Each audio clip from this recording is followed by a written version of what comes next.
সমবেত শুধু কৃষ্ণ অনুরাগী গৌর অনুরাগী মাতৃমণ্ডলী পিতৃমণ্ডলী আহুত অনাহুত ভাগত এই গ্রামবাসী বৃন্দ যারা আমার রাধা গোবিন্দের যারা আমার গৌর নিতাই রাতুল চরণাশ্রয় গ্রহণ করেছেন তাহাদের সবাকার চরণে রইল আমার কোটি কোটি দণ্ডবাদ। তারপরে জানাই এখানে যত সাধুগুরু ব্রাহ্মণ বৈষ্ণব আছেন তাহাদের চরণে রইল আমার কোটি কোটি দণ্ডবাদ। তারপরে জানাই মাগো আমি আমার পিতা মাতার চরণে আমার শিক্ষা গুরু দীক্ষা গুরুর চরণে অনন্ত কোটি কোটি দণ্ডবাদ প্রণাম।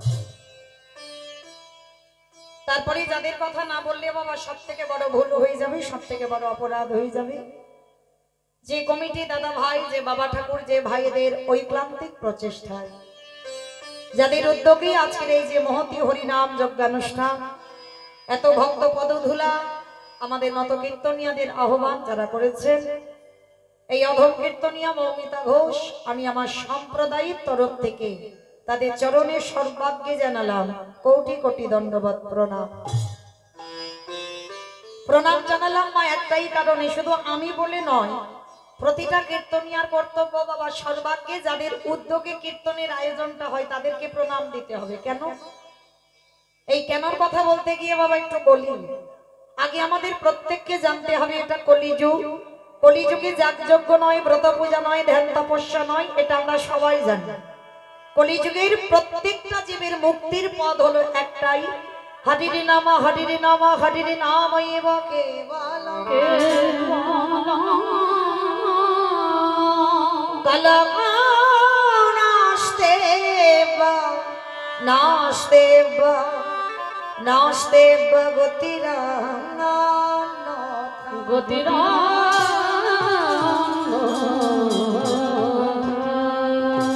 কলির মানুষের হরিনাম ছাড়া কোনো গতি নাই, কোনো গতি নাই, কোনো গতি নাই। একমাত্র আমাদের ভব পারাপারের সম্বল হচ্ছে মা এই হরিনাম। আপনারা প্রশ্ন করবেন মৌমিতা ও তো সব কীর্তনিয়ারা আসে আর ওটাই বলে হরিনাম শোনো, হরিনাম গাও, ভগবানের জন্য একাদশী করো, ভগবানের চরণে তুলসী দাও, ও সবাই আসে আর ওটাই বলে, কৃষ্ণ ছাড়া কিছু নাই। হরিনাম শুনতে শুনতে হরিনাম গাইতে গাইতে ভব নদী যেন পার হতে পারে। কিন্তু মাইরা কীর্তনিয়ারা বলবে আর আপনারা শুধু কানে শুনে চলে যাবেন, হবে না। একটু অনুভব, একটু বিচার করতে হবে, বাস্তবের সঙ্গে মেলাতে হবে। ভালো করে দেখেন তো বাবা ভেবে, সত্যি কি কলির মানুষের হরিনাম ছাড়া গতি আছে? গতি যদি থাকতো বাবা, যে যত বড় ধনী হোক না কেন, যারে যত টাকা থাকুক না কেন, যারে যত অর্থ থাকুক না কেন, কেউ যদি সারা জীবনটা দিল্লি বম্বেও কাটিয়ে দেয়, একটা কথা কান খুলে শুনে নাও মা, যারা বসে আছো, আমি কীর্তনী আমার সম্প্রদায় যারা দাঁড়িয়ে আছে প্রত্যেকেরই নিবেদন, যে যত বড় ধনী হই না কেন শেষের দিনে তোমার আপন কিন্তু এরা কেউ নয়, এরা কেউ তোমার আপন নয়। এরা যদি আপন হতো তাহলে শেষের দিনে তোমার সঙ্গে এরা যেত, যাবে না। শেষের দিনে কি যাবে? শুধু তোমার কর্মটুকু। তাও বাবার কি কর্ম যাবে? কতটা ভালো ভালো কাজ করেছো, কতবার হরিবাসরে গিয়ে বসেছো, কতবার ভাগবত আসরে বসেছো, কতবার সাধুগুরু বৈষ্ণব সঙ্গ করেছো, কতবার গুরুদেবের চরণ আশ্রয় করেছো, কতবার একাদশী করেছো, কতবার ভগবানের জন্য চন্দন তুলসী তার পায়ে দিয়েছো। এই ভালো ভালো কর্মগুলো যতবার তুমি সৎ কর্ম করেছো, এই কর্মটুকু তোমার সঙ্গে যাবে। কিন্তু মাইরা আমি মৌমিতা আর একটা গ্যারান্টি দিতে পারি, আর একজন তোমার সাথে যাবে। জানি না বাবা আপনাদের এই এলাকায় নিয়ম আছে কিনা, তবে আমার ঢাকার নিয়ম আছে। মানুষ মরে গেলে সে গরিব হোক আর বড় লোক হোক, যার বাড়িতে আছে বাবা তো খুব ভালো, আর যার বাড়িতে নাই দুটো জিনিস ভাড়া করতে হবে, একটা খোল আর একটা করতাল, হবে না? আর পিছনে বাজাবে না, বলো বলো কি মাইরা আপনাদের গ্রামে হয়তো? কেন হচ্ছে? কেন হচ্ছে? ভালো করে বিচার করে দেখেন। ঠাকুর বিসর্জন করতে যাচ্ছে, বড় বড় ডিজে বাজছে, বাজছে না বাবা? কি মা আপনাদের এই গ্রামে বাজে তো? ঠাকুর বিসর্জনের সময় নাচানাচি হয় না? ডিজে বাজে না? বাজে, আমার এলাকায়ও বাজে। তাহলে এই জায়গাটাই ভেবে দেখেন, একটু বিচার করে দেখেন। সেটাও মা আমাদেরও মা যখন চলে যায় পৃথিবী ত্যাগ করে, কি হলো হতে পারলো, তাহলে ঠাকুর বিসর্জনে যাচ্ছ, বড় বড় ডিজে বাজাচ্ছ, তাহলে আমাদেরই দেহটা যেদিন বিসর্জন হবে একটা ডিজে বক্স বাজালে কি হতো না? নিশ্চয়ই হতো। তাহলে হচ্ছে না কেন? এই জায়গায় চৈতন্য মহাপ্রভু শিক্ষা দিলেন, ওরে কলির জ্ঞানন্দজি, ভালো করে পিছনের দিকে তাকিয়ে দেয়। এসেছিস একা, যাচ্ছিস একা, শুধু কর্ম যাচ্ছে, আর কি যাচ্ছে? এই হরি নামে যাবে। আমাদের পচা দেখা দেখো যা,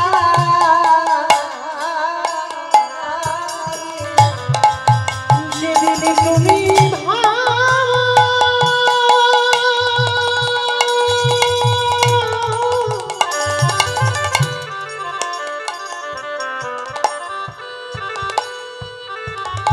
যেদিন তুমি ভাবো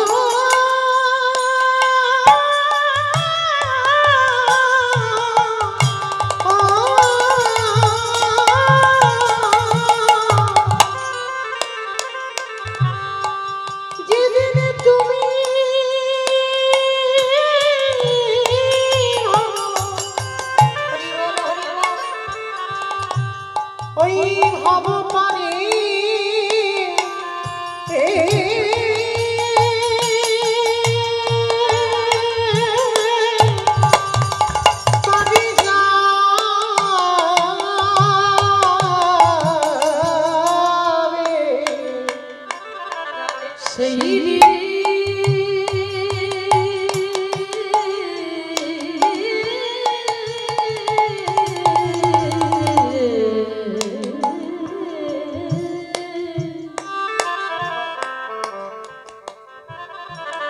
সেই দিনে নাম যাবে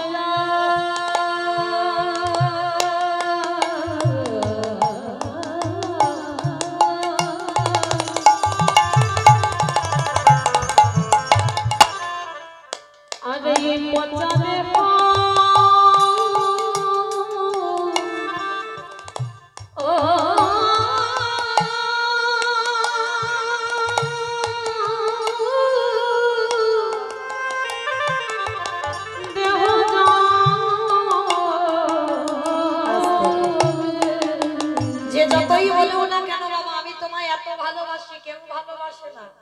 ভালো যদি বাঁচতে হয় একজনই তোমায় ভালোবেসেছে, যিনি হলেন বিশ্বের স্রষ্টা মালিক ভগবান। আমার কৃষ্ণের মতো তোমাকে কেউ কোনোদিন ভালোবাসতে পারি না। আর আপন যদি হতে হয় ওই একজনই তোমার আপন আছে। যদি বলো কেন, আমাদের আসবার আগে বাবাজি আমাদের কথা ভেবে বসে আছে। আপনারা প্রশ্ন করবেন মৌমিতা কেন? আমার ভাবনা তো আমার মা ভেবেছে, কারণ আমি জন্মেই মায়ের কোলে বসেছি, আমার মায়ের দুগ্ধ খেয়েছি বলে না। তোমার মা যদি ভাবলো তাহলে বাবা আপনারা আমরা এখানে আমরা এতগুলো নারী জাতি আছে, যারা মা হয়েছি তারাই বলতে পারবো, যারা মা হয়নি তারা জানে না। 5 মাস সন্তান গর্ভে এসে যায়, মাতৃস্তনে দুগ্ধ আসে, তার আগে নয়। তাহলে বলেন তো মা কি নিজে তৈরি করলো? মা যদি নিজে করতে পারতো তাহলে তো একটা সন্তান গর্ভে আসবার আগে কোনো মা করতে পারতো, পারবে না। তাহলে স্তনদুগ্ধটা দিল কে? গ্রাম প্রতিবেশী আত্মীয় পরিজন বন্ধু বান্ধব নয়, দিল কে? না বিশ্বের স্রষ্টা মালিক ভগবান। একদিনের বাচ্চা, সে জন্ম নিয়ে কি খাবে? কতটুকু লবণ, কতটুকু টক, কতটুকু তিতো, কতটুকু ঝাল, আরে কতটুকু ঠান্ডা, কতটুকু গরমে দিলি একটা স্তনদুগ্ধ তৈরি হয়। আজ পর্যন্ত কোনো বৈজ্ঞানিক ভাবে ভেবেছিল কে? না যিনি আমার অনাদিরাদি গোবিন্দ। তাহলে আমাদের আসবার আগে যে আমাদের খাবার চিন্তা করে রেখেছে ওমাইরা, তার মতো বান্ধব আর কেউ আছে?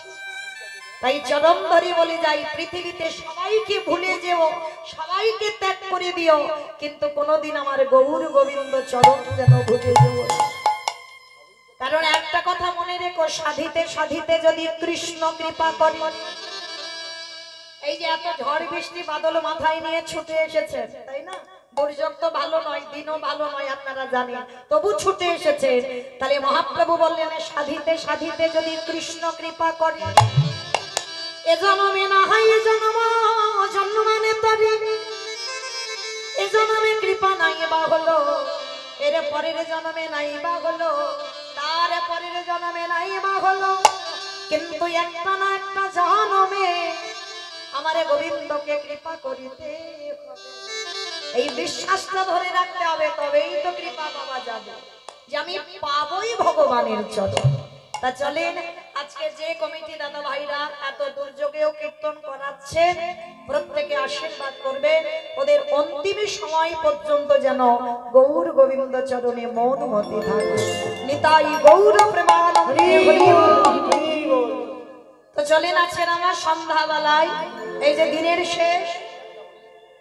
দিনের শেষ আর সন্ধ্যার শুরু, তো চলেন এই সময়টা আমার খুব একটা ভালো সময় নয়, কারণ এই সময়টা চাই কি জানো, কলি সবার কাছে প্রবেশ করবে, যার জন্য এই সময়টা সন্ধ্যা প্রদীপ দিতে হয়, একটু ধূপ দিতে হয়, শঙ্খধ্বনি করতে হয়।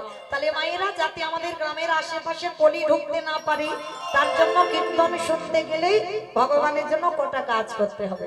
কাজগুলো কি কি? শঙ্খধ্বনি, উলুধ্বনি, আর যাদের যাদের হাত আছে, যাদের নাই বলবো না, যাদের হাত আছে প্রেম সে আত্মনিবেদনা। এখানে যারা তত্ত্বজ্ঞানী, যারা শাস্ত্রজ্ঞানী তারা জানবেন নববিধা ভক্তিতে শেষে বলছেন আত্মনিবেদনা, আর যতক্ষণ না আত্মনিবেদনা হয় ততক্ষণ কৃপা হবে না। তাহলে চলেন কৃপা পাওয়ার জন্য যখন এসেছে একবার হাতগুলো দেখাও তো দেখি। নিতাই গৌর প্রেমানন্দে হরি বল, হরি বল, হরি বল। বাহ, তার মানে সবার হাত আছে, কই একটু উলুধ্বনি করো দেখি একবার। আজ নদী গা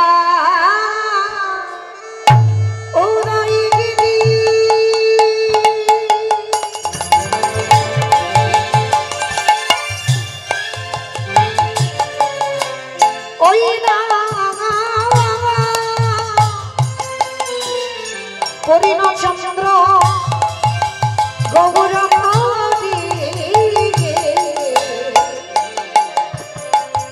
ওই নদী উদয়গিরি। আমার উলু কই থেমে গেল কেন সন্ধ্যাবেলা? দাও দেখি উলু কি মানে বুঝতে গেছো? দাও একটু প্রেম সে উলু ধ্বনি। আজ নদী গা উদয়গিরি আমার গনানি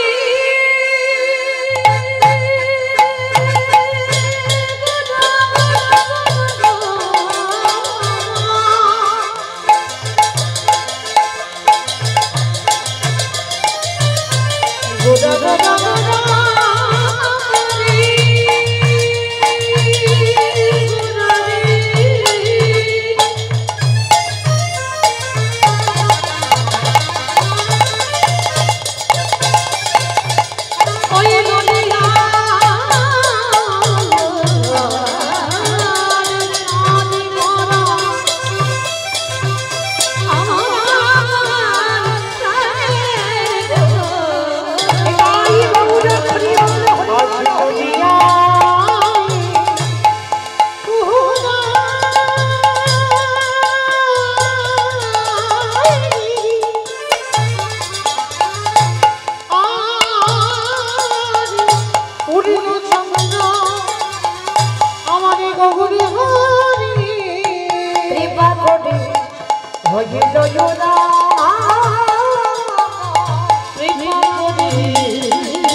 ব্রজেন্দ্র নন্দন কৃষ্ণ গৌর হয়ে এলো।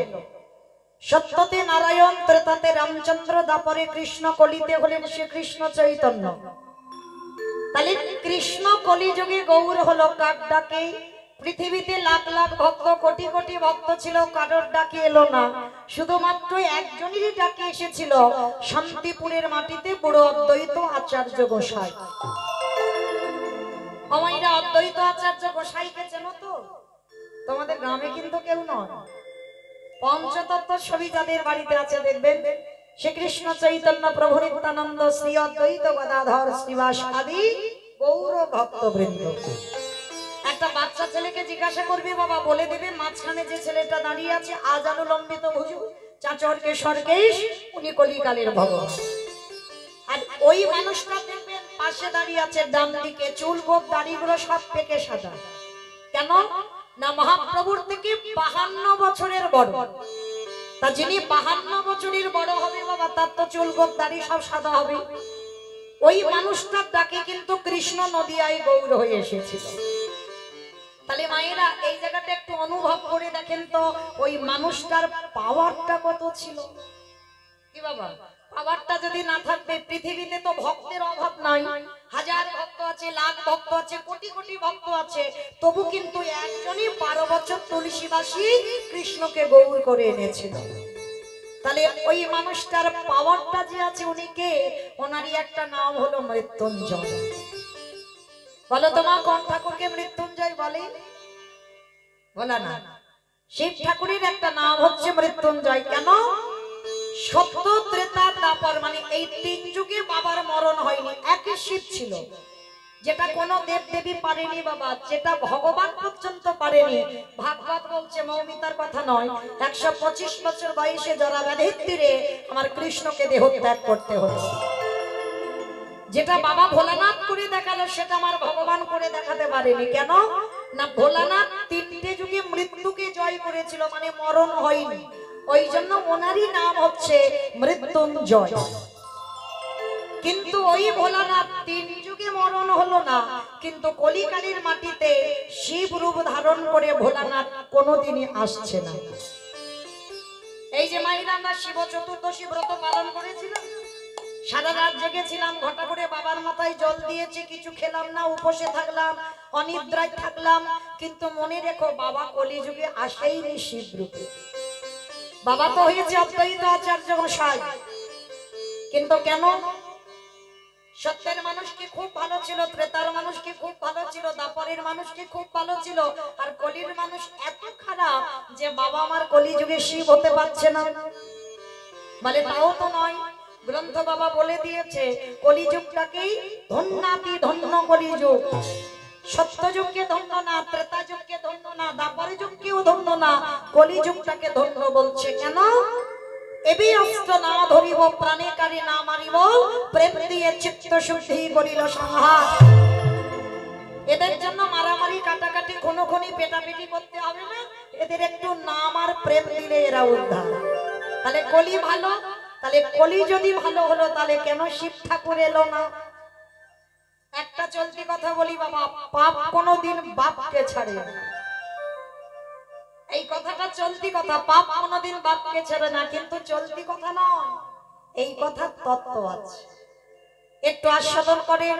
এই যে প্রত্যেকে আমরা যারা যারা এখানে উপস্থিত হয়েছি বাবা, আমাদের সবার বাবা আছে, তাই না?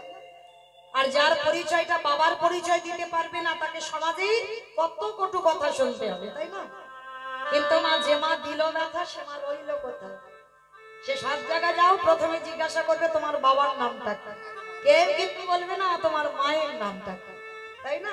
তাহলে বাবার নামটা আগে দিতে হবে। তাহলে এই যে আপনারা আমরা যে বাবার পরিচয়ে পরিচিত হচ্ছি, এ বাবা কিন্তু চিরস্থায়ী নয়। ওই একদিন না একদিন ও বাবা তোমাকে কাঁদিয়ে চিরজনমের মতো চলে যাবে। কিন্তু একজন আছে বিশ্বপিতা, জগৎ পিতা, সবার বাবা। তুমি যদি কোনোদিন ওই বাবাকে ভুলে যাও, ও বাবা কোনোদিন তোমায় ভুলবে না। সে কে? না বিশ্বের স্রষ্টা মালিক ভগবান কৃষ্ণ। তিনি হচ্ছেন সবার বাবা, আমারও বাবা, আমার ছেলেরও বাবা, আমার নাতি হবে তারও বাবা, সবার বাবা। তাহলে এই জায়গাটা একটু আস্বাদন করেন, সেই বিশ্ব পিতাকে কি পাপ ছেড়েছিল? কখনো ছাড়ি। দেখেন একটু মহাভারতের দিকে তাকিয়ে, যেদিন কুরুক্ষেত্রের মাঠে একটা নয়, দুটো নয়, তিনটে নয়, গান্ধারীর একটা একটা করে শতপুত্র নিধন হয়ে গেল। রাতের অন্ধকারে পুত্র সঙ্গে হাহাকার করে গান্ধারী হাতে একটা মশাল জেলে নিয়ে পাগলিনীর মতো মা ছুটে গেল কুরুক্ষেত্রের মাঠে। পাগলের মতো খুঁজে বেড়াচ্ছি আমার একটা ছেলে যেন আমায় মা বলে ডাকে। গান্ধারী যখনই ওই মশালে জেলে কুরুক্ষেত্রের মাঠে নেমেছে বাবা, দেখে না যার কারোর মাথার উপরে পা পড়ে যায়, কারোর হাত কেটে পড়ে আছে, কারোর পা কেটে পড়ে আছে। গান্ধারী খুঁজে বেড়াচ্ছে তবু যেন আমার একটা ছেলে মা বলে। হাত দুটো রক্তে রক্তাক্ত হয়ে গেল যখন কোনো ছেলে মা বলছে না। গান্ধারী মনে মনে চিন্তা করলো, ছেলেগুলো বাড়ি থেকে বার হলো, বাড়িতে ফিরবে বলে, তো কেউ যখন ফিরলো না, আমি মাদাগ হতে যখন বঞ্চিত হলাম, আর এ জীবন রাখবো না, ওই গঙ্গার জলে আমি ঝাঁপ দেব। যখনই গান্ধারী প্রাণ ত্যাগবে বলে ছুটে যাচ্ছে, পিছন থেকে কে যেন গান্ধারীর চরণ দুটো ধরে বলল, মা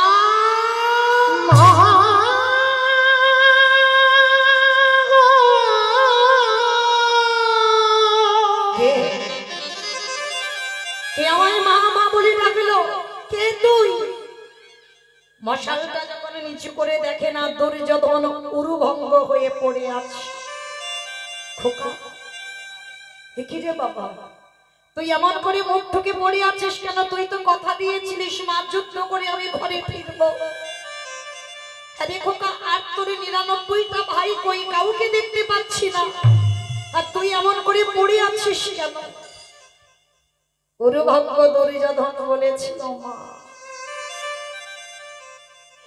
তোর 99টা ছেলে আর বেঁচে নেই, একটা একটা করে তোমার 99টা ছেলেকে হত্যা করেছে কে? কারা তোমার স্পর্ধা? কে আমার কোল শূন্য করে দিল? দুর্যোধন বলে উঠলেন, মা তুমি তাকে চেনো, তুমি তাকে জানো, তুমি তাকে দেখেছো। গান্ধারী বারবার বলছে, খোকা তুই একবার তার নামটা, বাবার চরিত্র ভালো হয়ে গেল, শুধু দুর্যোধন একাই খারাপ হয়ে গেল। ভালো করে বিচার করে দেখো তোমা, এরা কি সবাই ভালো ছিল? যেদিন একটা ছেলে গভীর রাত্রিবেলা জঙ্গলে গুরুদেবের মূর্তি তৈরি করে অস্ত্রবিদ্যা শিখেছিল, গুরুদেব দ্রোণাচার্য গিয়ে পরীক্ষা নিল অর্জুনের থেকে বড় বীর হবে এই ছেলে, আর তার জন্য গুরুদেব দ্রোণাচার্য কি করেছিল? দক্ষিণা স্বরূপ তার বৃদ্ধ আঙুলটাকে কেটে নিয়েছিল।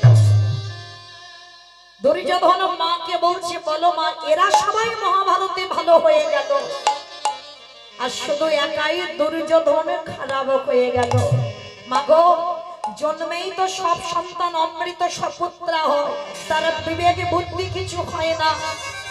আমি কোনোদিন খারাপ ছিলাম না, এই সমাজ আমাকে খারাপ করেছে। মা, আমি শুনলাম আমার জন্মের সময় নাকি বিনা মেঘে বজ্রাঘাত হয়েছিল, আমি শুনলাম আমার জন্মের সময় নাকি রক্তের বৃষ্টি পড়েছিল, ওই জন্য সবাই জানলো আমার লক্ষণ ভালো নয়। আমি যখন বন্ধুদের সঙ্গে খেলতে যেতাম, প্রত্যেকের মায়েরা ছেলেকে ঘরে নিয়ে চলে যেত, সবাই বলতো আমি নাকি ভালো ছেলে নয়। মাগো, সারা জীবনটা যখন ভালো হইনি, আর মরার আগেও আমি ভালো হতে চাই। গান্ধারী বারবার বলছে, খোকা তুই আমার নামটা বল। এই জায়গাটা একটু অনুভব করতে হবে বাবা, কীর্তন শুনলে হবে না। গান্ধারী কি জানে না ওই ছেলেটা কে কে মেরেছে? 99টা ছেলে, কে এর জন্য দায়ী? খুব ভালো করে জানে, তবু বারবার দুর্যোধনকে বলছে, খোকা তুই একবার তার নামটা বল। কেন? অন্তত মরার আগে যদি ওই নামটা উচ্চারণ করে সে ভবনদী পার হয়ে যাবে।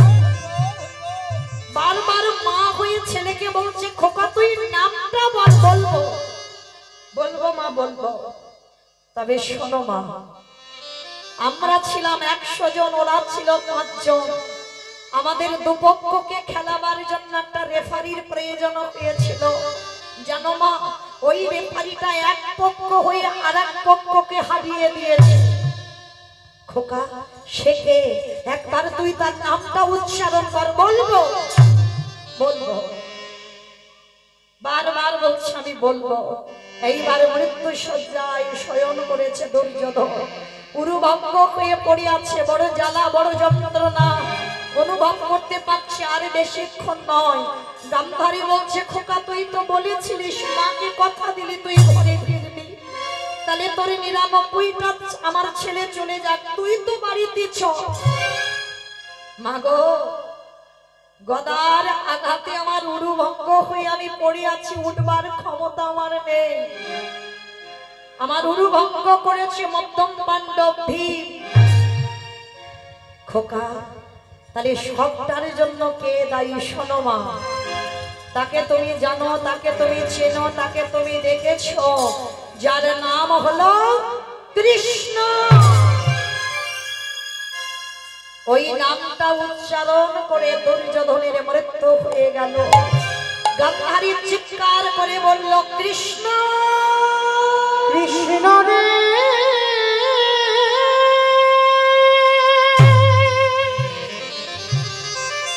এটা কি করে করলি তুই?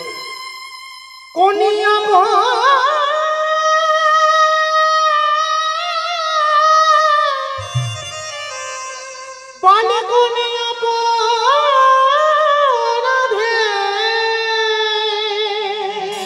কৃষ্ণ, তুই আমায় পুত্র হারা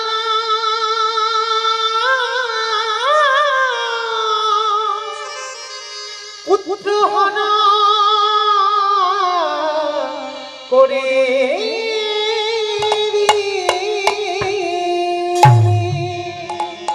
গান্ধারী ছেলের জন্য চিতা সাজিয়েছে। আচ্ছা বলো তোমার, ছেলের জন্য চিতা সাজানো যায়? চিতায় আগুন দেবে বলে আগুনও আনা যায়, কিন্তু মা হয়ে কি ছেলের মুখে আগুনটা দিতে পারে? চিতাতে সাজিয়ে দিয়ে দুর্যোধনকে তুলে দিয়ে মা কাঁদছে। কেউ কি নেই? কেউ কি নেই আমার ছেলের মুখে আগুনটা একবার লাগিয়ে দিতে পারে? পিছন থেকে একজন বলে উঠেছিল, আমি আছি, আমি আছি। কে তুই? আমি তোকে দেখতে পাচ্ছি না কেন? কে তুই? এমন করে আমি আছি আমি আছি বলছিস, কে তুই? অত সোজা নয়। হাজার হ্যালোজিন আমার সামনে জেলে দিলেও আমায় দেখা যায় না। হাজার হাজার টিউবলাইট আমার সামনে জেলে দিলেও আমায় দেখা যায় না। হাজার হারিকেনও যদি আমার সামনে কেউ জ্বরে আমাকে দেখতে পায় না, যদি আমি কৃপা করে তার সেই নয়নটা না দিই। তবে তোমার সেই নয়ন হয়নি, তবু আমি তোমাকে দেখা দেব। এইবার সামনে এসে দাঁড়িয়ে খিলখিল করে হাসছে। গান্ধারী দেখা মাত্র চমকে উঠেছে। কৃষ্ণ,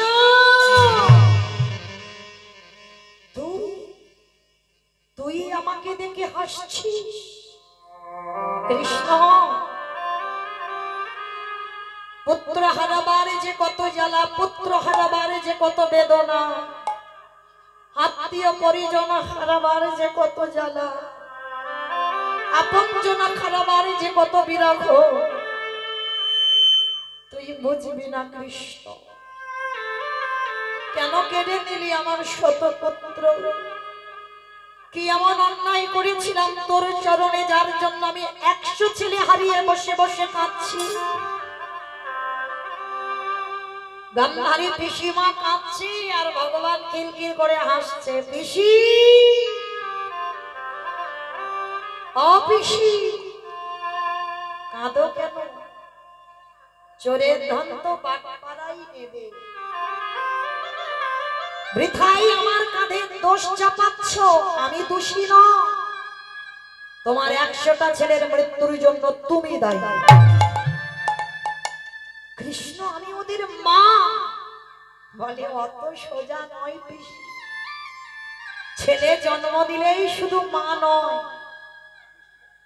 তুমি জন্ম দিয়েছো, তুমি বড় মা হয়েছো, তাহলে তো বাবা দেবকী আসল মা হতে পারত কেন? জগতে সেই যারা প্রভাসযোগ্য লীলা শুনেছেন, দেবতাদের সামনে ভগবান প্রমাণ করে দিল জন্ম দিলেই মা হওয়া যায় না, মায়ের কর্তব্যটা আগে পালন করতে হয়। ছেলেকে তৈরি করতে হবে, তবে তুমি মা হওয়ার যোগ্যতা অর্জন করবে।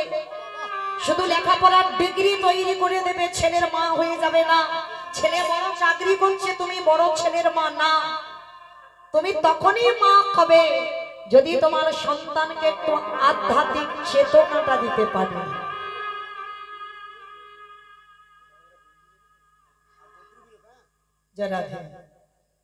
যে সমস্ত ভক্তিমতী মায়েরা গন্ডি কাটবে, আপনাদের উদ্দেশ্যে নিবেদন, আমার কমিটি দাদা ভাইরা আদেশ দিলেন আপনারা ধীরে ধীরে উঠে যান, আপনাদের গন্ডির ব্যবস্থা হয়েছে, আপনারা গন্ডি দেবেন।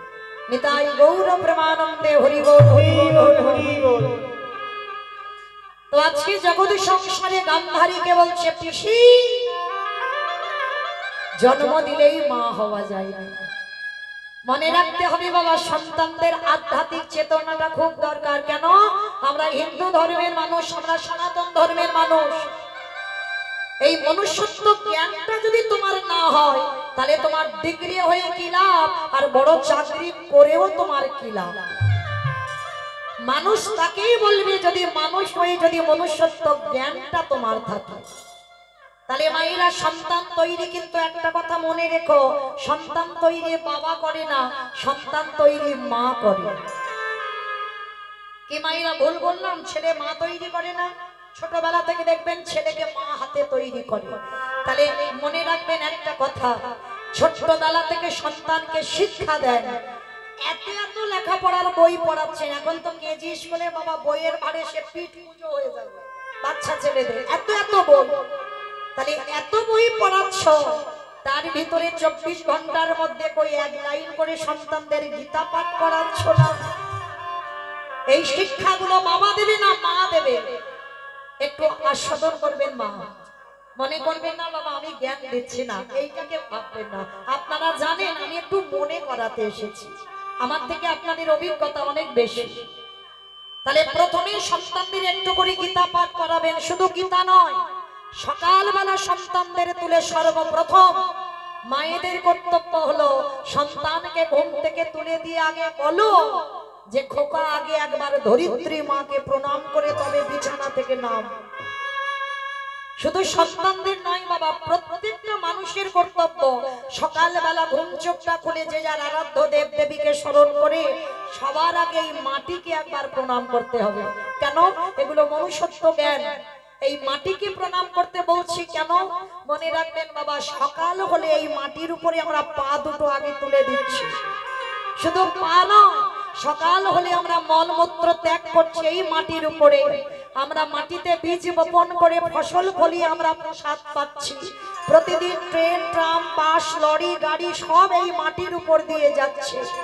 প্রতিনিয়ত কর্তব্য আমাদের আগে এই ধরিত্রী মাকে প্রণাম করা। অমাইরা কোনো মন্ত্রের দরকার নাই, যদি তোমার হৃদয়ে প্রেম ভক্তিটা ঠিক ঠিক থাকে। শুধু একবার মাকে প্রণাম করে বলো মা সকাল হলে তোমার বুকে পা তুলে দেব, তুমি নিজের সন্তান মনে করে আমায় ক্ষমা করে দিও।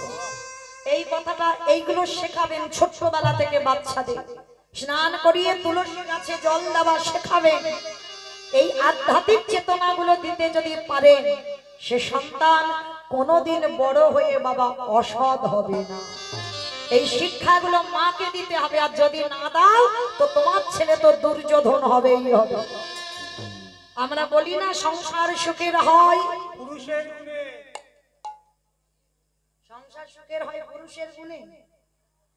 কাদের গুণে? রমণীর গুণে। তাহলে রমণীদের গুণটাকে তো দেখাতে হবে, তাই না? তাহলে একটা নারী যদি মনে করে সেই নারী পারে বাবা তার পরিবারটাকে কৃষ্ণ ভক্তের পরিবার করতে, তাহলে আমাদের মতো নারীদের কর্তব্য। কিন্তু এই এতগুলো কথা কিন্তু মৌমিতা বলছে না। কে বলছে?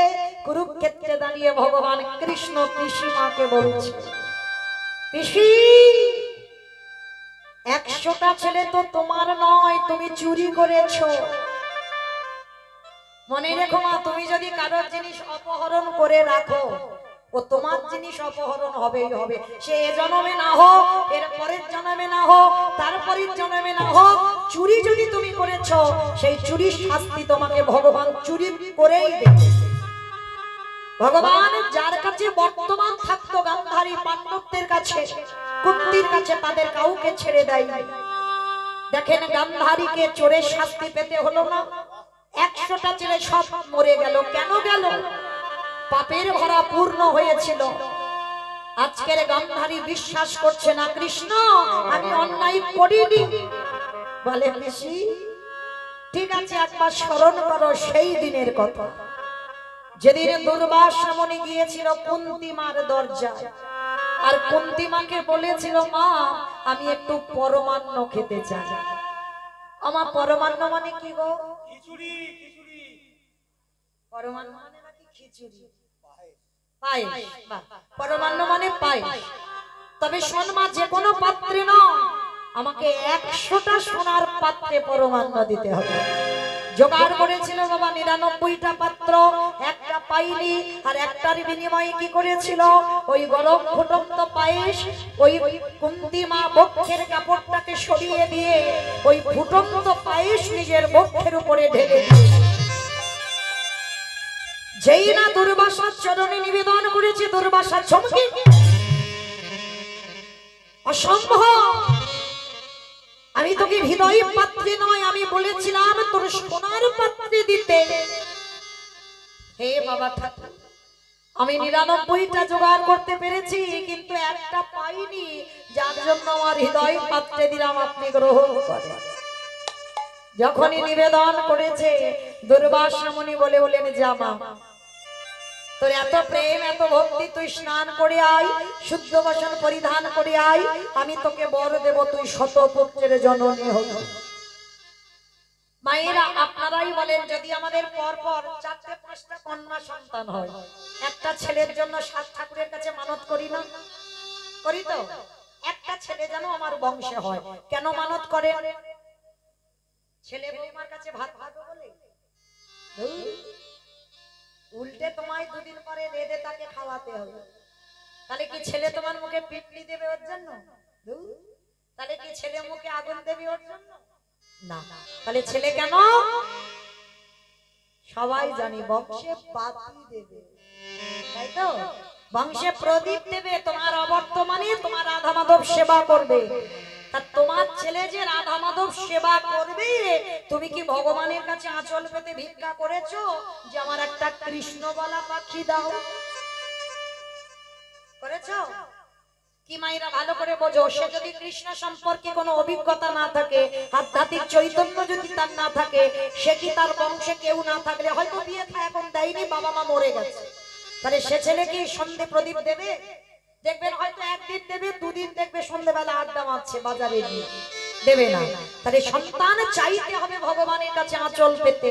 কিন্তু আমাদের মতো স্বার্থপর মা, আমরা বলি চাকরিওয়ালা ছেলে দাও, ডিগ্রিওয়ালা ছেলে দাও, একজন মা কেউ বলে না আমার কৃষ্ণ বলা পাখি দাও। বলবে কেন? এইটাও তো ভাবতে হবে, বলবে কেন? যদি কৃষ্ণ বলা ছেলে চাও না, ও 2 দিন পরে ছেলে মালা ঝোলা হাতে নিয়ে মঠ মন্দিরে চলে যাবে। তাহলে যেই কষ্ট তোমার সেই কষ্ট। আর কৃষ্ণ ভক্ত ছেলে হবে মানে তুমি গরিব কাঙাল হয়ে যাবে। আর যদি ডিগ্রিওয়ালা ছেলে পাও, তাহলে এই গরমে অন্তত এসি ঘরে ঘুমটা তো ভালো হবে, তাই না? তাহলে বাবা কোন মাটা চায় যে আমি ভিখারি হব? প্রত্যেকটা মার আমরা স্বার্থপর, আমরা চাইতে জানি না, তাই আমাদের এই গন্ডগোল। আর আমরা যদি ঠিক ঠিক চাইতে জানতাম, তাহলে আমাদেরও ভগবত প্রাপ্তি হয়ে যেত। তো আজকে লক্ষ্য করে দেখে, এই কুন্তিমা যেই শুনেছে আমার 100 ছেলে হবে, মনে আনন্দ, গদগদ হয়ে স্নানের ঘাটে গেল, আর সমস্ত কথাবার্তা গুলো গান্ধারী শুনে ফেলেছে। মনে মনে চিন্তা করলো, এই তো সুযোগ, আর এই সুযোগে আমাকে বরটাকে চুরি করতে হবে। এই বরটাকে আমায় চুরি করতে হবে। কিরকম? বলে কায়দা করি একেবারে কুন্তির মতো পোশাক পরেছে, কুন্তির মতো শাড়ি পরেছে, আর শাড়ি পরে বাবা এসে দুর্বাসা ধ্যানে আছে, দুর্বাসার চরণে বসেছে। দুর্বাসা তো বুঝে উঠতে পারিনি ধ্যানে আছে, ভেবেছিল কুন্তি এসেছে, মাথায় হাত দিয়ে বর দিল, তুই শতপুত্রের জননী হবি হবি হবি। আর বরটাকে নিয়ে বাবা গুটি গুটি পায়ে গান্ধারী পালিয়ে যাচ্ছে। আধা ঘন্টা পর কুন্তি এসে বলেছিল, হে বাবা ঠাকুর, আপনি বর দেবেন বলেছিলেন, দেন। সে কি রে মা, আমি তোকে একবার বর দিয়েছি, আবার তুই আমার কাছে বর চাইছিস? অসম্ভব। আবার তুই বর চাইছিস কেন? বাবা ঠাকুর, আপনার বোধহয় কোথাও ভুল হচ্ছে, আপনি আমাকে বর দেননি। দিয়েছি আমি তোকে বর, ভালো করে আমার মনে আছে। কুন্তির একটা কথা, আপনি আমাকে বর দেননি, আর দুর্বাসা মনে বলছে আমি তোকে বর দিয়েছি। বেশ, আমি তাহলে ধ্যানে বসে একবার দেখে নিই কাকে বর দিলাম। আর ধ্যানাযোগে বসলো, আর বসে দেখলো ওটা ছিল গান্ধারী। বরটাকে চুরি করে নিয়ে পালিয়ে যাচ্ছে। দুর্বাসা রাগান্বিত হয়ে বলেন, ওরে পাপিষ্ঠা নারী, তোর এত বড় স্পর্ধা, তুই দুর্বাসার সঙ্গে ছলনা করলি, আমি তোকে ছেড়ে দেব না। এই মুহূর্তে আমি তোকে অভিশাপ দেব। কুন্তির মাথায় হাত রেখে বলল, তুই তিনটে ছেলের মা হবি, যুধিষ্ঠির, ভীম, অর্জুন, আর নকুল সহদেব হবে মাতৃর সন্তান। মাতৃর মৃত্যুর পর ত্রিভুবন জানবে তুই 5টা ছেলের মা। আর তোরই 5টা ছেলের হাতেই ওই গান্ধারীর শতপুত্র নিধন হবে হবে হবে। কথাটা কে বললো মা মৌমিতা? না আমি বলবো কেন?